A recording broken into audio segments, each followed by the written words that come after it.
Bom, pessoal, uma dos autores que eu mais aprecio é a nossa titia Ayn Rand, russa, que fez o seu trabalho todo de filosofia, de romance nos Estados Unidos. Ela tem uma inspiração, né? Ela me inspira, em que ela vai dizer que nós temos, a sugestão dela é que nós temos 3 níveis de reflexão sobre a sociedade, e eu introduzi um quarto. Ela diz, primeiro nós temos as sensações, depois nós temos o coletivo das sensações, que é uma percepção, né? Então você tem a sensação, tem uma sensação de que pode chover, etc. Daqui a pouco você tem a percepção que está chovendo e o tamanho da chuva. Então você vai reunir uma série de sensações para dizer, não, a chuva é grande, vai demorar muito tempo, você vai olhar para o céu, vai ter informação e tal, e aí você vai juntar essas informações todas e vai transformar um primeiro dado, uma primeira sensação, numa coisa mais sofisticada. E depois você tem o coletivo das percepções, que são conceitos.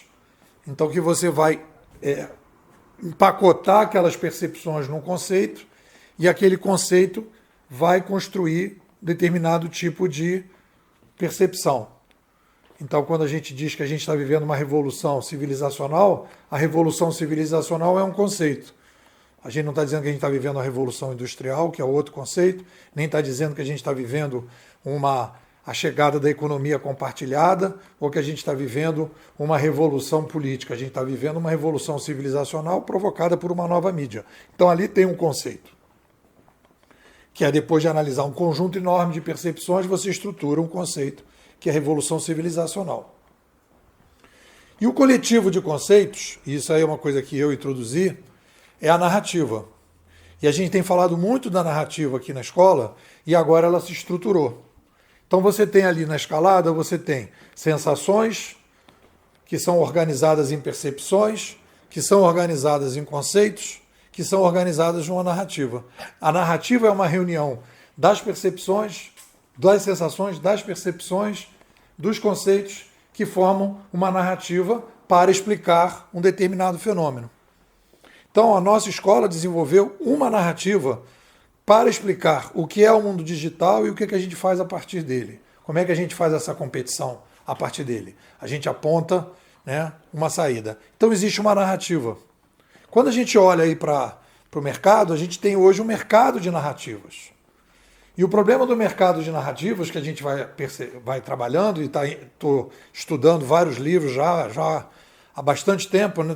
Todo dia, toda semana a gente tem apresentado um livro, discutido, né? O que acontece? As pessoas, ou elas vivem só das percepções, coisas que elas perceberam, ou conceitos mal formulados do coletivo das percepções que elas têm.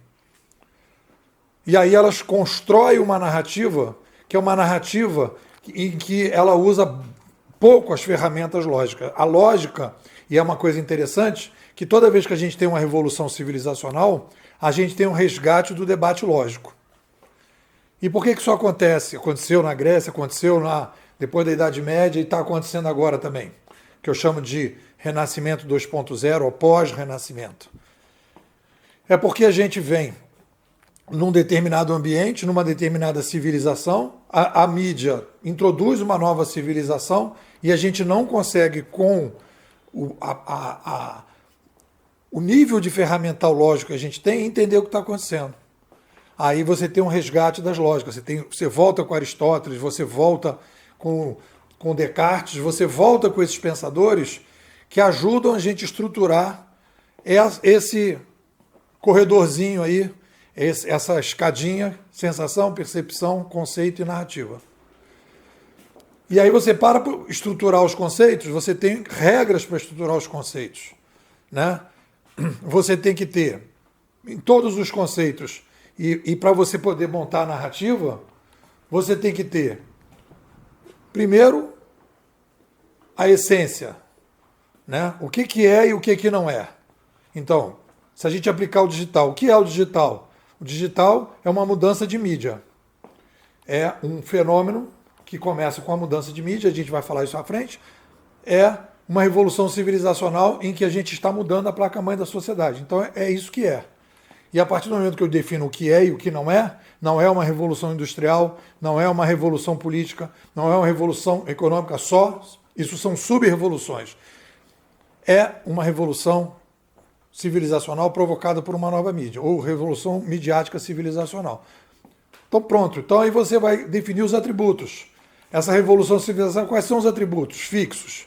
Né? Ela introduz uma nova mídia. Quais são os variáveis? Ela, a partir dessa mídia, ela vai mudando coisas na sociedade. Ela muda a taxa da inovação, a taxa da transparência, a taxa de interação entre as pessoas, aumenta a taxa de confiança. Então ela vai fazer uma série de coisas que acontecem na sociedade e ela vai provocar determinadas mudanças e aí então a gente vai ver os atributos variáveis que a gente está trabalhando. E aí você vai dizer, tá, mas qual é o fator causante de tudo isso? Por que isso acontece? Acontece porque a gente aumentou a população e o ser humano, então, a partir do momento que aumenta a população, precisa fazer uma revolução civilizacional para poder resolver problemas que são impossíveis de resolver no outro modelo. Aí você tem um fator causante. Aí depois tem um consequente. O consequente é o quê? Os atributos variáveis que você pegou, dizendo, bom, a consequência vai aumentar a inovação, vai aumentar isso, vai aumentar aquilo, etc. E a gente consegue enxergar, inclusive, um novo modelo administrativo, que a gente está chamando agora de macro modelo de sobrevivência. E, por fim, a gente aponta, olha, o que a gente sugere que pessoas, profissionais ou organizações devam fazer. Isso é uma narrativa. Tem uma lógica aí. Tem uma estrutura lógica que a gente está trabalhando.